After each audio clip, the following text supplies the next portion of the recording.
Okay, last one. A conclusion to all this nonsense where I really try to make a statement on what Die Hard exactly is. Unfortunately, recent popular discussion seems to center on whether it's a Christmas movie, which, Christmas movie has no definition. It's like arguing over whether a beer is a true Pilsner or whether a politician is a real conservative or real progressive. Sure, it's easy to define what isn't a Christmas movie. Independence Day seems an obvious choice, but there are so many potential standards for inclusion. Do real Christmas movies require the reassuring comfort of the post-war era, the rank commercialism of the 1960s? I'll never bring you another Christmas present. An explicit acknowledgement of Jesus, because, even Rent does that. Happy birthday, Jesus. For me, a Christmas movie has something to do with Christmas, and Die Hard does. The action takes place on Christmas Eve, Christmas traditions like parties and wrapping tape are central to the plot, and the movie, in its own delightfully self-reflexive way, co-opts the tropes of traditional Christmas content.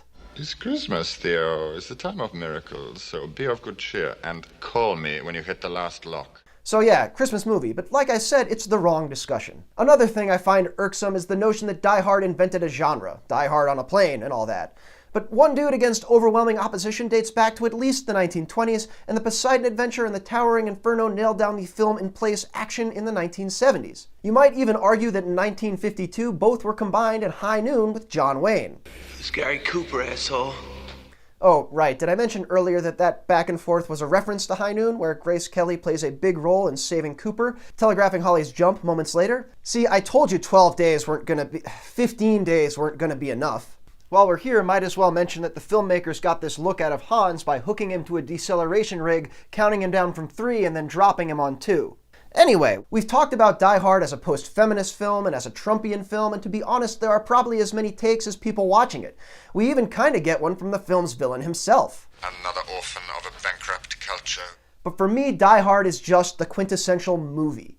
I mean, its title was something Joel Silver lied to Jeb Stewart about having had in his head for years, when in fact he just stole the original title from Shane Black's script to The Last Boy Scout. How Hollywood is that? But more to the point, movie making is massively collaborative, and Die Hard nails that paradox of distilling dozens of different ideas into a single product that feels coherent and perfectly constructed. Keep in mind, too, that at the time this was a cast of no-names and second stringers.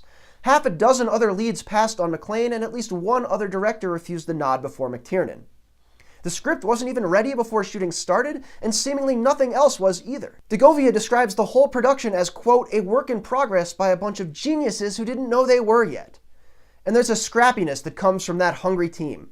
Robert Duvall was in consideration for the Al Powell role, which is ridiculous because he's not a wartime consigliere, but also Joel Silver's boss, Larry Gordon, knew big-name actors might try to dictate the rest of the film. This low-ego environment lets 1,000 bright little ideas shine. Let It Snow at the film's conclusion was initially just the editors joking around.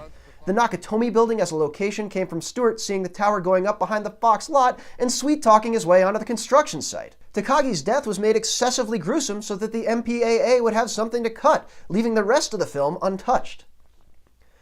This many-handed seat-of-the-pants approach was stressful. DeBont and McTiernan apparently fought like cats and dogs, the crew was constantly working through the night, but the studio trusted and supported them 100%. Recalls one staffer, "We used to get the coolest crew jackets, everything was top-notch, the caterer served steak and lobster." So I really love seeing the Easter eggs of rank-and-file crew, most prominently Bruce Gefeller, the construction coordinator in charge of managing a schedule that nearly everyone recalls as being impossible. It may nominally be a John McTiernan film, but Die Hard the movie is a marvelously multifaceted work that proudly carries the signatures of nearly everyone involved in its production. Now, if only they could have hired a spell checker. I'm Cosmo Catalano. Thanks for watching. Until next time, yippee-ki-yay, motherfucker. It's Christmas time in Hollis, Queens. Mom's cooking chicken in college. Good work, team. Thanks, team.